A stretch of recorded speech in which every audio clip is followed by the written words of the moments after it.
Hello and welcome to another Raggy's homebrew video. Let's have this, a lot of homebrew these days.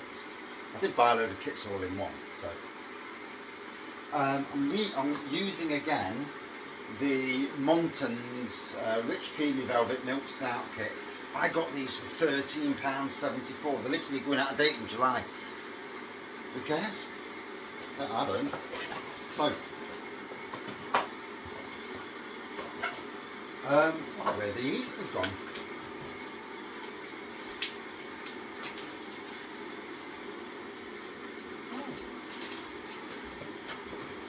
Oh, it's below. That's good then. So yeah, it comes with two tins in each. They're in the sink. I've actually learnt a lesson. Use the tins, put them in the sink. Obviously, you get lactose. So there's 500 grams of lactose. And that's best before end of July. That's probably why they're going out of date. I can't understand any other reason for it. That's strange. I can only find one chuffing yeast. So, doing something a bit different today. I'm going to brew it. The kettle's on. So, I'll talk through what I'm going to do, and you're going to see a slightly different video. So, first one, let's get them open. Get yourself two decent tin openers, because yeah, it's a pain without a decent tin opener. I'll go that side. Bit of a dint in the tin, obviously, at some stage.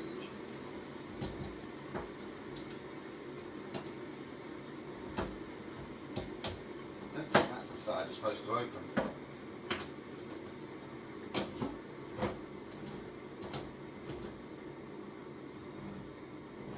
That's what I mean about decent tin openers. What I will say, whenever you're brewing with these sort of kits, tin kits, use a wide fermenter. Don't use one of the thin top fermenters. I've got a thin top fermenter. And when it's tins, or even sachets, it's an absolute pain in the backside. As it is trying to open the flipping tins as well, to be honest, but yeah. So, this is always what takes the longest time. Ratting about opening tins.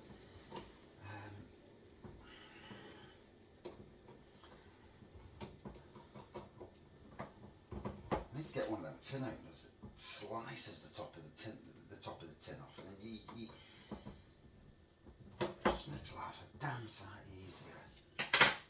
See, two tin openers, because it's been dinted at some stage.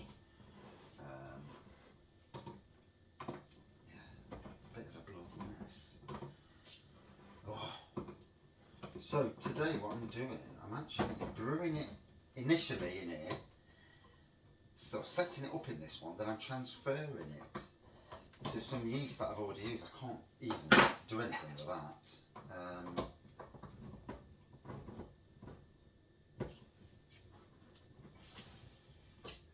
There's a word. Get a knife.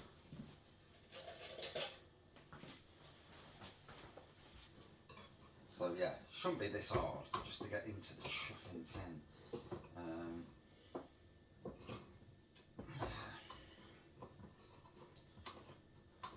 Tempted to bend it over like this, and yeah, as long as I can get it cleaned afterwards, always a good one. So, jug for that, pour it in.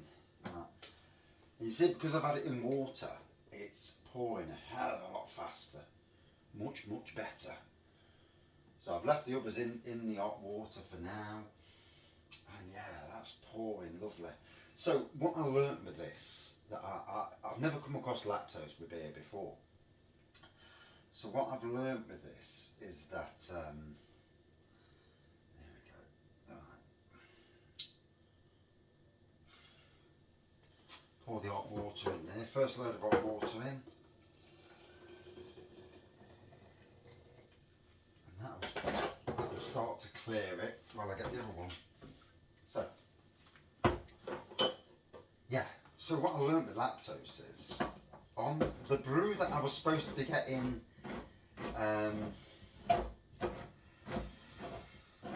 these tins, the brew that I was supposed to be getting, 14.4, and the one that was 10, because of the lactose, that didn't ferment out. Obviously lactose is unfermentable. I didn't know all this anyway. So the ABV is not as high. It's like, instead of being 14, it ended up at 10. Instead of being 10, it ended up at 6. So that's all fine anyway. I'm not bothered about that. So the yeast at the bottom, I've done an experiment, put some sugar on, it's bubbling away. So when I've drained it from that fermenter, so I'm going to reuse that yeast. I paid £6 for some blooming Kveik Yeast, and I want, it goes up to 16%. So ever the person who likes to play with beers, I'm going in for a big beer, or at least trying to. That was a bit lively. And again, pour that bad boy in. Look how easy it pours in when you warm the tin up. Hey, much better. So there's 2 tins in each kit, so obviously a double kit I'm brewing. And it's just, with the lactose, it's as thick as you can get. You know, if you don't fancy doing the all grain, but you do want to make an impy, it's a cleaner way of doing it than the Love Brewing one, because that's in sachets. But when you add the hops to it, it makes such a blooming mess. And this way, it's much cleaner, shall we say? Although it's always good fun with these, with the lids.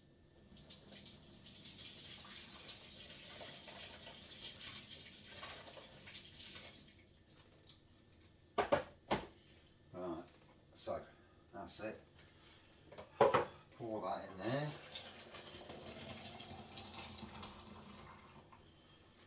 Put the kettle on again. So while I'm being held back a little bit, I'm also multitasking, or at least trying to. So it's going to be one of them brews because it's an interesting brew. Right, 3rd tin. So they're doing their thing there. So yeah, I'm going to use the yeast that's already in. I don't know where the other yeast is that's supposed to be in this pack.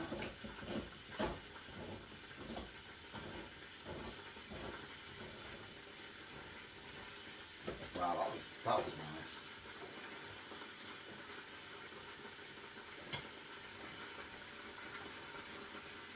Oh, to be fair, I thought. Obviously, be careful when you try and do that, because you can hurt yourself. Pour that in again. What we're on? See, 8 minutes already.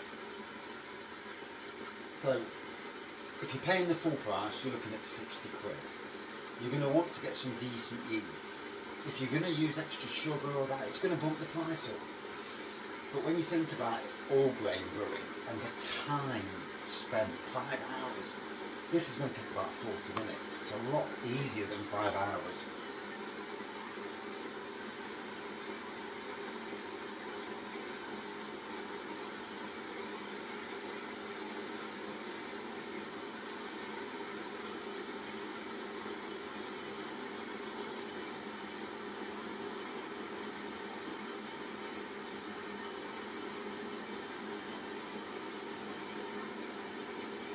Although it is a messy job. Not the easiest job at times. Pull that off. Right. I get the last tin.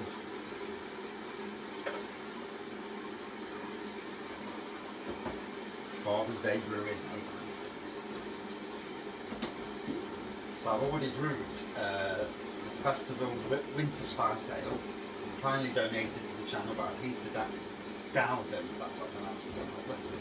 Big thank you for that.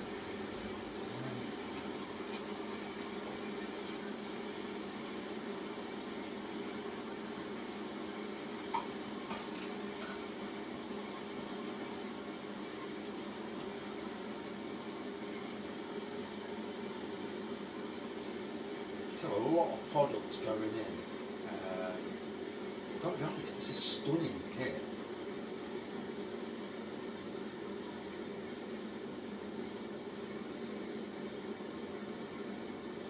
And while I'm waiting for the kettle to boil, I can sit there and wait.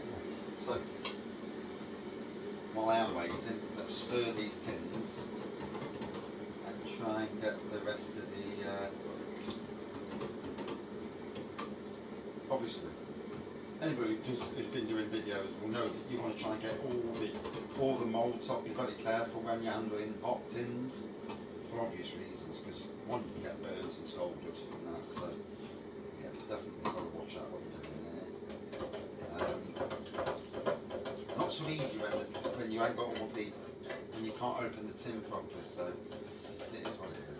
I'll get what I get off this tin. Yeah, just see it on camera. So, let's kill that off.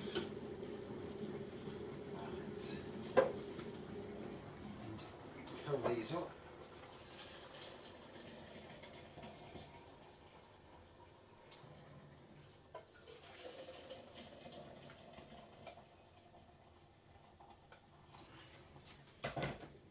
There's a bit left in there. So yeah, right, I'm just going to clean these now. Obviously I want the tins to be spotlessly clean. Ooh. By Jove, that's hot. So, don't know where the other yeast is. I haven't been into them, so that's a strange one. I mean, I am using the yeast that's already, obviously already on the floor, but a bit more yeast is always a good thing.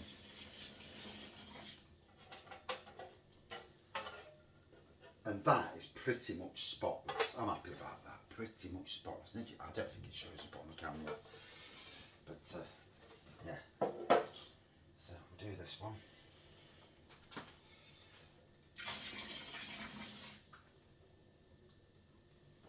And again, that's pretty much spotless, so that's a nice win. And obviously, give these a go around there. Good stir first.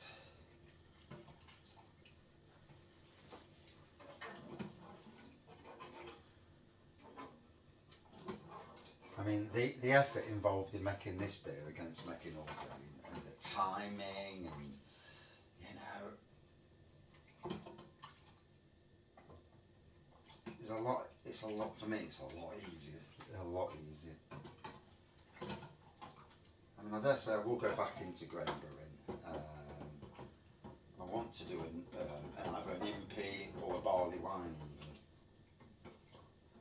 I've kind of fell out with the local homebrew people who sell it, so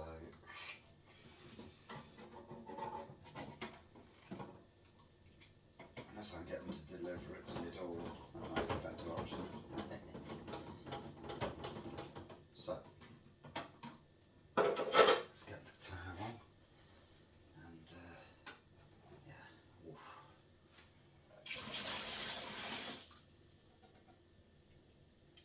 Much easier when it's a wide neck. Much easier. A wide neck fermenter. Right. So we're going there. So just pour that hot water on.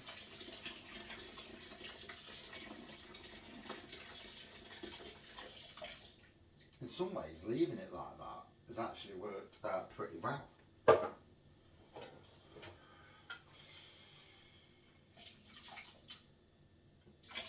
Right, now I need another half a kettle full.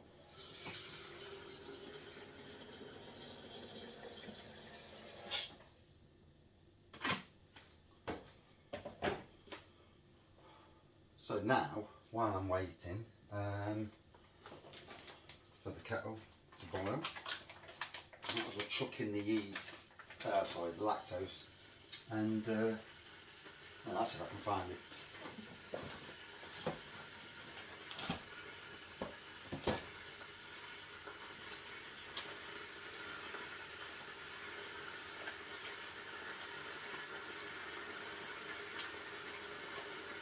few more women to go.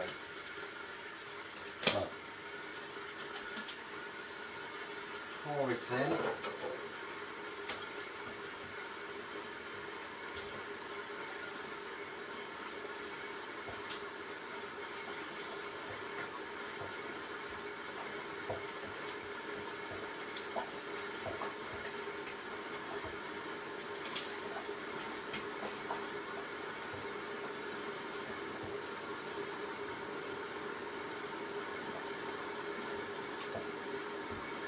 So thick.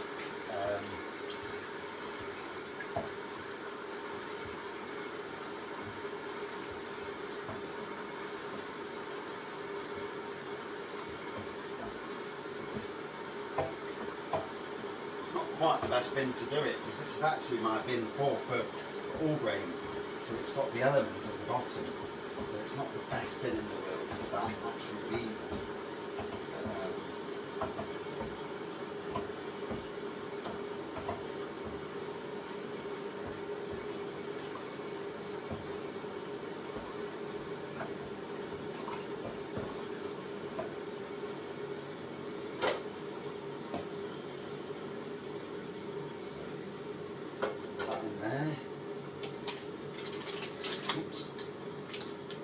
The yeast. I was wondering where it was from. Who's been at the bloody yeast? So. Right.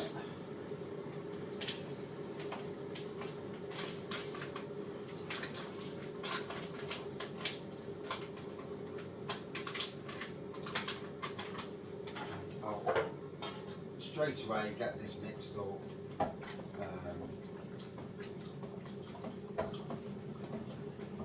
I did notice it congealed somewhat the first time I did it.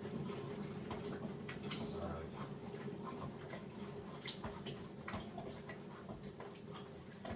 I'm not joking, it's as thick and dark as you can get. From beer kits, it's amazing.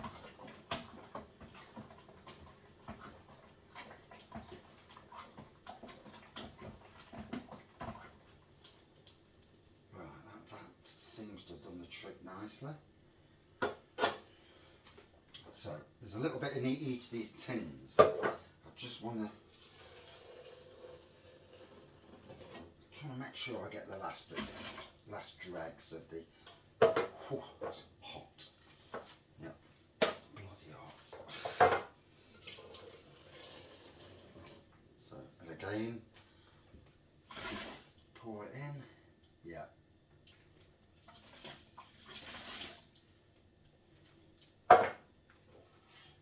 This one.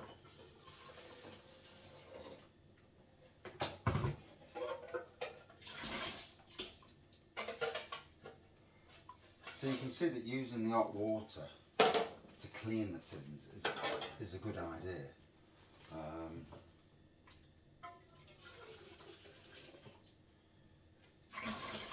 there we go. Now, to bump the ABV up. You knew it was going to happen. It's a raggy brew. So.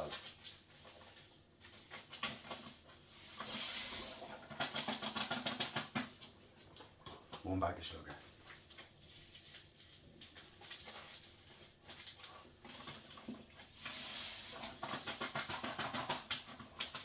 2 bags of sugar. I'm going crazy.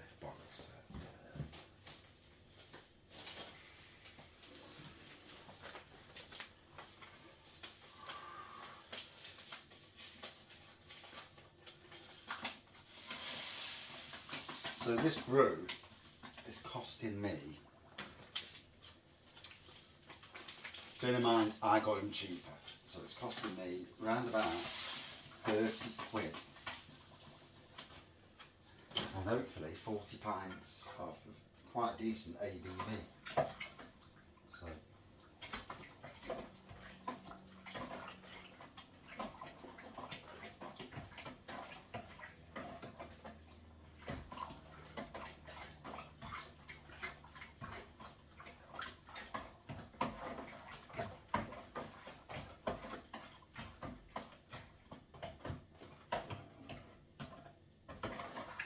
Obviously keep stirring it until it's all nicely mixed together, no resistance.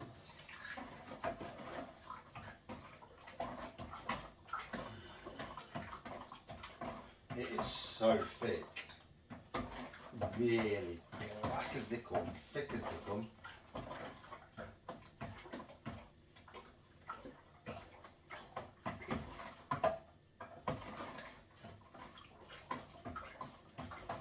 This is going to be stupidly, hilariously active. When it goes upstairs, and the other day I had it in the cubby on the top of the stairs, and both of them were very excited. So I need to learn that if I'm going to do anything big, ABV wise, it needs to go in this sort of fermenter rather than the other fermenter.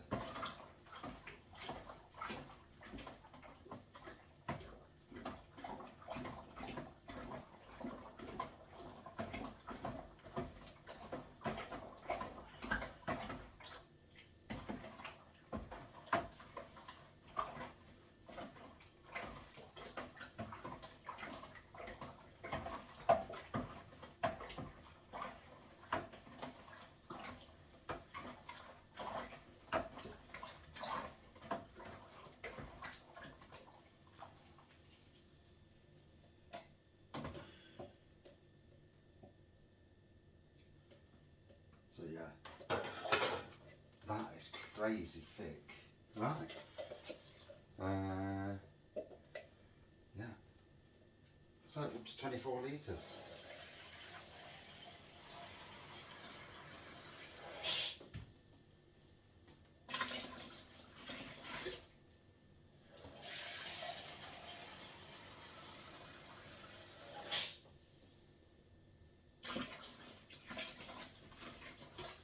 Funny thing is, it was about 13 litres, and that's before I stopped putting the cold water in. So yeah, all fun.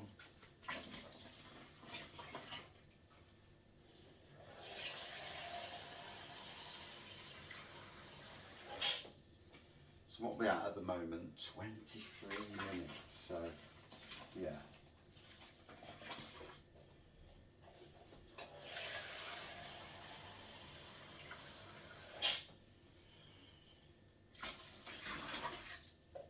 So I'm going to leave it at that, because what I've got to do, I've got to transfer it to the other bucket, and because I'm transferring it, I don't. The smart thing is actually to fill up with the rest of the cold water once it's been transferred, and then use any cold water just to rinse this out as well. So here's where things get a bit different. As you can see, it's a bit manky, this is. And obviously I can't wash it out because I'm reusing the yeast. So hopefully there's no issues with that.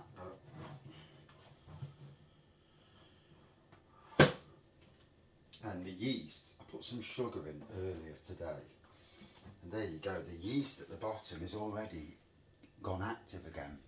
So this is why the plan is to, hopefully anyway, the plan is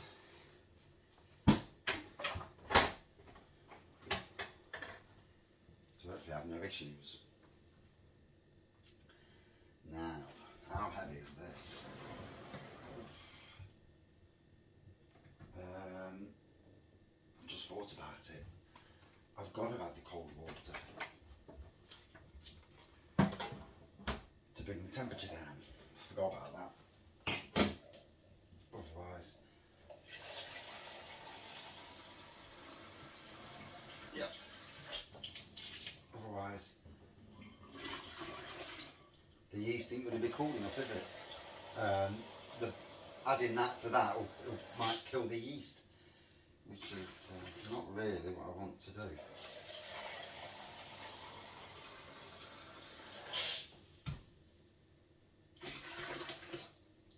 So,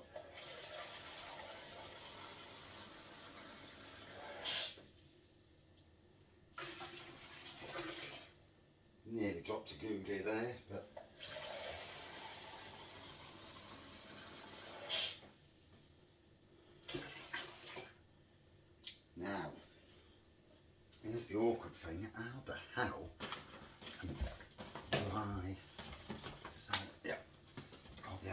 mess. I think that might be the better way of doing it. Yeah, at least initially.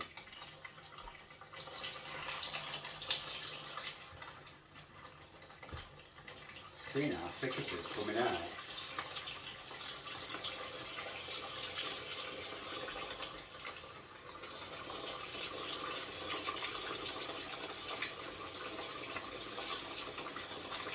So actually, I played a little bit of a blinder.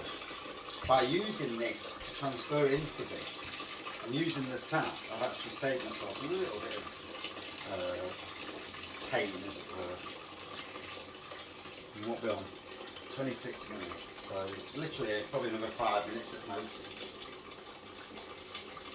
And we'll check out what that, also I'm going to put the rubby yeast in, but I'll check out what the hygrometer says. Now this is a total experiment, so I have no idea if it's going to work, if it's going to balls it up or go out and tell.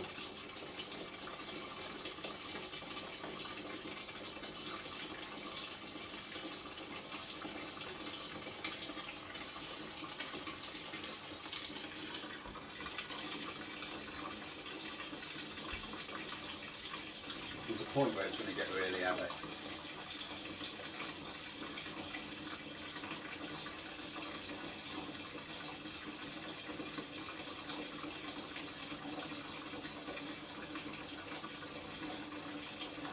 I've experimented in the world a bit. I've done it with wines before, you know, making juice wines and stuff. I'm tempted to go back down Prune Juice Avenue, but make it a little bit more interesting. Go for a crazy ABV.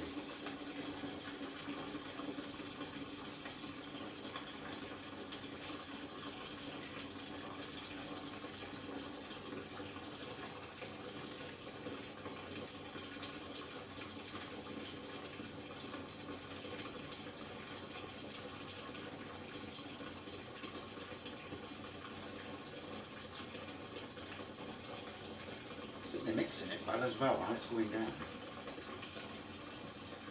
So down to 15 litres here, which means there's a good 10, about 10 in there now. And luckily it's not too heavy. If I'd have thought about it, I'd have put a chair underneath and had it on a chair, and yeah, then they just lifted it up and dropped it in.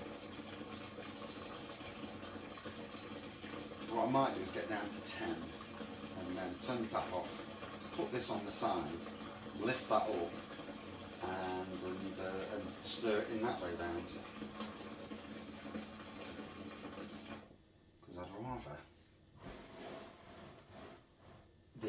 at the moment that's really foamy, so it's going to be a struggle to get a chuffing reading. A mess.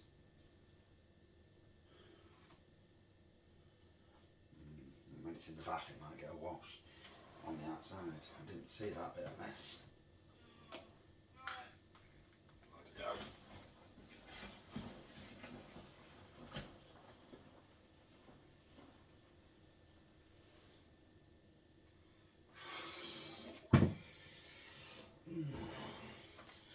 So I've just noticed that there's at the bottom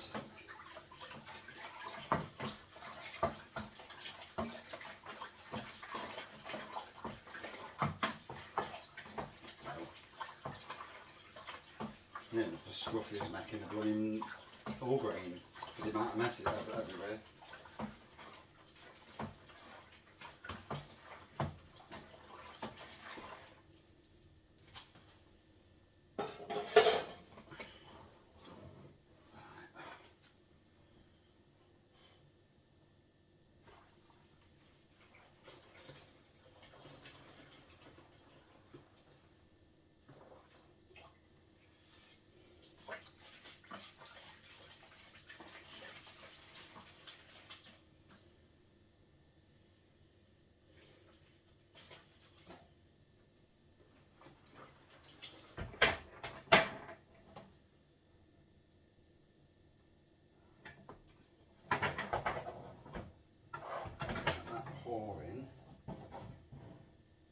best as I can. Only underneath the underneath the blooming, as you can see there it is, only underneath did I not get the little bit of sugar there, so it's a bit of a pain, but on the grand scheme of things I don't think it's going to change the ABV too much. So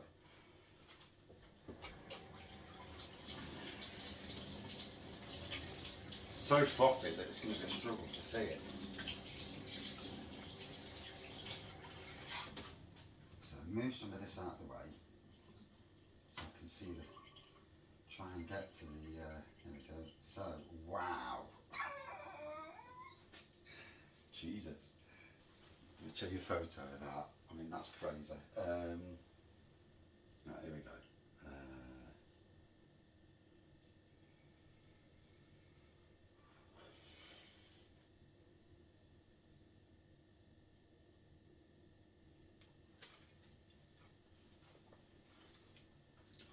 So you can see that it's a big reading.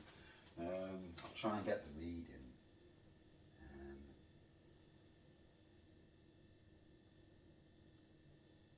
Right.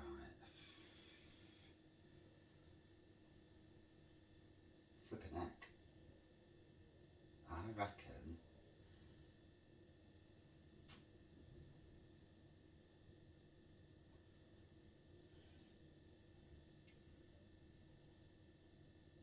so it's 1100 1170. Right, so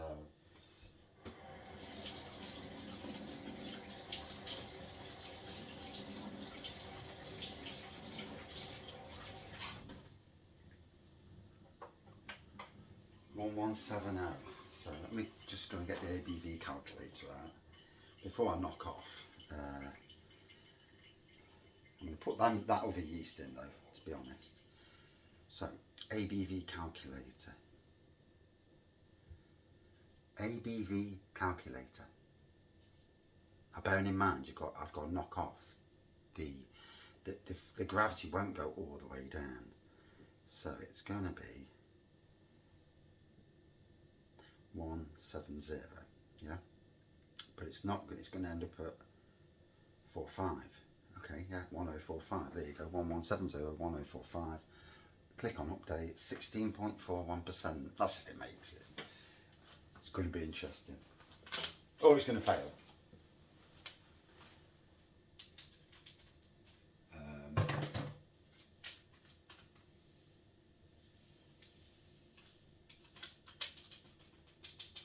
So this SO4 yeast, I've already put 2 of them in already on the initial brew, and then another 2 now. The yeast from the Kveik 16% yeast.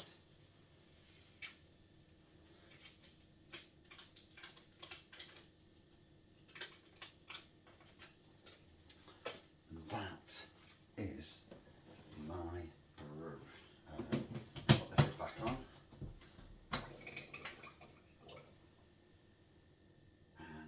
It's going to be interesting. That's my brew.